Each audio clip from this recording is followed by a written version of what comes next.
Labdien visiem! Es sākšu ar to, ka šī nav biomedicīnas pētījumu un studiju centra prezentācija, bet patiesībā mums ir noticis tāda interesanta prezentācijas secība, jo tas, ko es tagad prezentēšu, vajadzēja sekot pirmai prezentācijai, kurā profesors Kalviņš ļoti labi izstāstīja par šo Birtī izveidoto institūciju. Un šī gadījumā mans uzdevums šodien ir prezentēt nelielu daļu, vienu no Birtī ietvaros esošā klāstera Biofarma alianse tēmām, kas skar tieši biomedicīnu un biotehnoloģiju. Un tātad, lai nerastos problēmas, par ko mēs šodien runājam, vispirms nodefinēšu, kādā kontekstā mēs runājam gan par biomedicīnu, gan biotehnoloģiju, kuras abas ir diezgan plaši termini. Un vismaz šīs Birti tēmas ietvaros ar biotehnoloģijai plānots attīstīt tieši tādus produktus, kas saistīti ar rekomendēto biotehnoloģiju. Un šī gadījumā šo produktu izmantošanu medicīnā, veterināru medicīnā un augkopībā. Savukārt, otra joma - biomedicīna, kas ietver sevi arī personalizēto medicīnu, skar jaunu tehnoloģiju izstrādu un ieviešanu klīniskajā praksē un ražošanā. Un šī sadaļā mēs redzam gan diagnostikas tehnoloģijas, gan molekulārās un šūnu bāzētās terapijas līdzekļi, gan arī uz šūnu terapiju balstītie reģeneratīvie terapijas līdzekļi.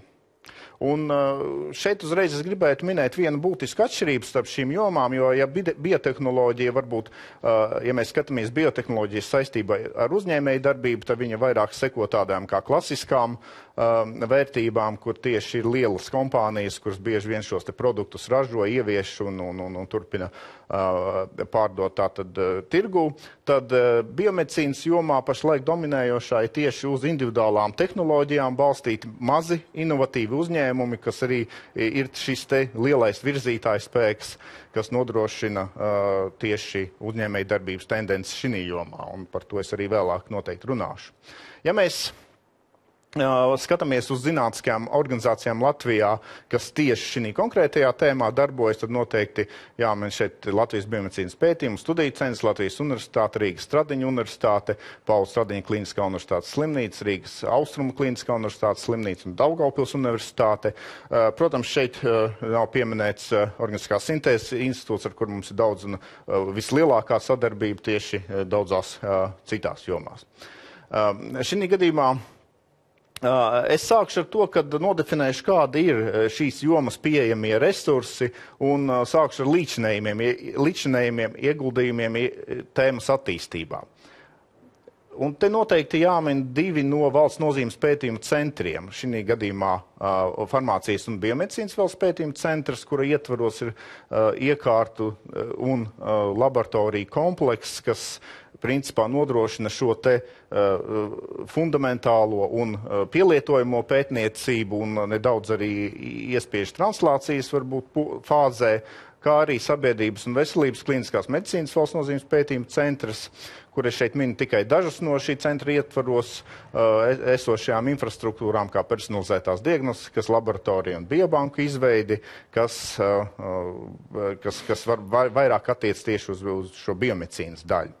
Noteikti ir jāpiemina tāds resurs, kurš jau vairākus gadus eksistē Latvijā kā valsts iedzīvotāja genoma datubāze, kurš patiesībā ir lielākais biomedicīnas pētījumiem pieejamais resurs un ietver sevi jau vairāk kā 20,000 dažādu tātad šo te Latvijas iedzīvotāju biomateriālu un informāciju. Kādi varētu būt plānotie ieguldījumi tēmas attīstībā nākotnē, te noteikti ir jāmin tātad Birti projektā plānotās tieši šīs konkrētās tēmas attīstība ieguldījumos infrastruktūrā, un šī gadījumā tas ir tātad molekulārā struktūra bioloģijas akadēmiskās pētniecības centrs, Nacionālās biobankas komplekss, kurš tad dos iespēju apvienot jau līdzinējo biobanku valsts šo te iedzīvotāju genomu datubāzi vienotā tīklā, un patiesībā jau tagad ir skaidrs, ka šis tīkls varēs arī iekļauties Eiropas biomateriālu un infrastruktūras tīklā, tā saucamajā BBMRI. Tāpat plānota ir biotehnoloģijas mērogošanas laboratorija, molekulārās diagnostikas personalizēto šūnu terapijas izstrādes centrs un arī tātad daudz citas laboratorijas, kas tieši nodrošina jau šo te zināšanu pārneses fāzi. Bet vienkāršāk būs šos pašus infrastruktūras attīstības skatīt tiešām kontekstā ar dažādu šo te inovatīvo tehnoloģiju izstrādes posmiem. Un šeit jūs redzat tās infrastruktūras elementus, kuri jau ir uz doto brīdi pieejami vai tiek veidoti līdzinējo projektu ietvaros. Un kā redzat, viņi ļoti labi nosec šo te pētniecības un tehnoloģiju attīstības fāzi. Ja. Šeit noteikti jāmin tātad gan biobankas, kas ir tieši biomateriālu resursu biomedicīnas pētījumiem, kā arī jau izveidotās laboratorijas, gan biomedicīnas pētījumu centrā, gan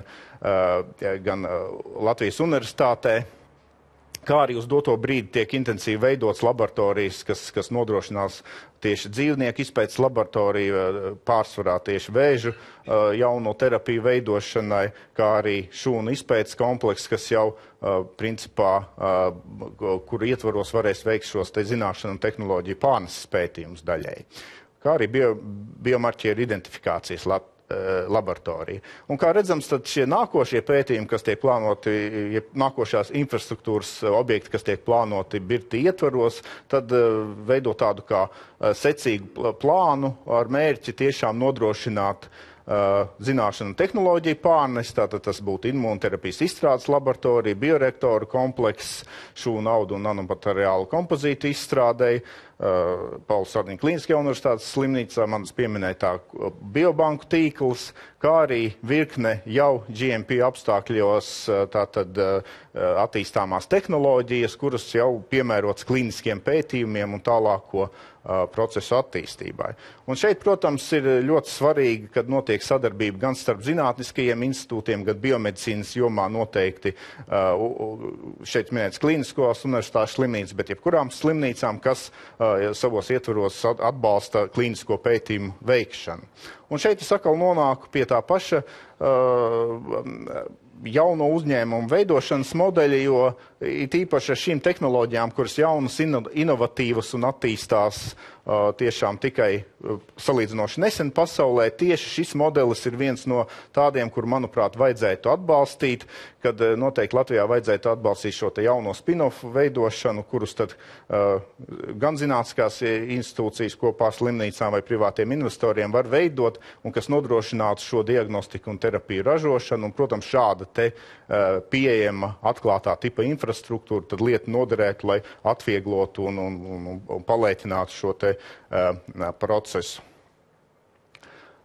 Ja mēs runājam jau par konkrētiem, es pārsvarā minēšu konkrētus piemērus no šīs jomas rezultātiem, kā varbūt visproduktīvākā uz doto brīdi ir bijis tieši biotehnoloģijas rezultāti un to pielietojumi. Pārsvarā biomedicīnas pētījumu studiju centrā ir izstrādāti daudz rekombinantu biotehnoloģijas produkti, galvenokārt uz vīrusveidīgām daļiņām bāzēti, tā skaitā vakcīnu prototipi, ir 27 patenti, ieskaitot 9 starptautiskos, sadarbība gan ar vietējiem, gan ar ārzemju komersantiem, kuri bijusi visproduktīvākā, kā piemērs, pieņemsim nikotīna vakcīna, kas pašlaik no Vartas rīcībā, un ko izstrādāja, teiksim, biomedicīnas pētījums centra sadarbībā ar Citus Biotechnology. Ja mēs runājam par tieši diagnostikas tehnoloģiju pielietojumu, tad šeit savukārt var minēt uz doto brīdi galvenokārt ir izstrādāts un ieviests praksē vismaz 9 gēnu diagnostikas, šī gadījumā pārsvarā sadarbībā ar Siagenera. Un kā vienu no tādām inovatīvām lietām es noteikti gribētu minēt šo jauno uz antivielu noteikšanu bāzēto diagnostiku agrīnai kuņģa vēža diagnosticēšanai, par kuru arī jau ir iesniegti vairāki patenti, kur sadarbībā gan ar vietējiem, gan ar ārzemju komersantiem tātad ir plānots attīstīt šo te diagnostiku, un uz doto brīdi jau ir notiek tātad investori piesaista tieši šādu te jaunu uzņēmumu dibināšanai.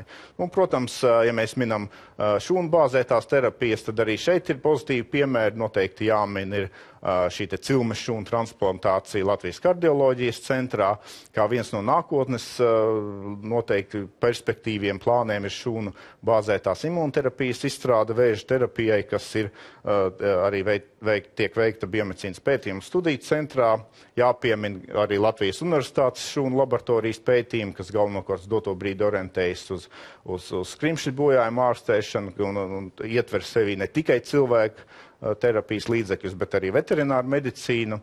Un vēlreiz atgriezīšos pie tā, ka pasaulē tiešām šajā sfērā dominē tieši mazi vai vidēji uz tehnoloģijām bāzēti uzņēmumi, tā saucamie spin-offi. Un šeit ir, teiksim, tie retie piemēri, kuri Latvijā ir gan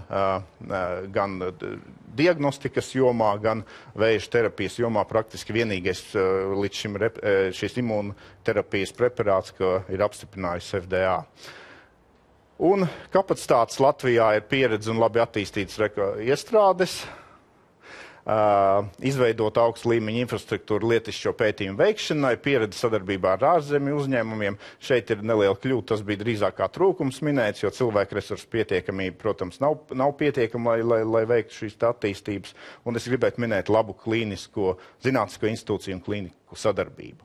Un vājās vietas tā tad ir šeit minētas, un kā es īpaši gribētu uzsvērt tieši to, kad vajadzētu veicināt šo te atbalstītu uz tehnoloģijām bāzēto mazo un vidējo uzņēmumu radīšanu.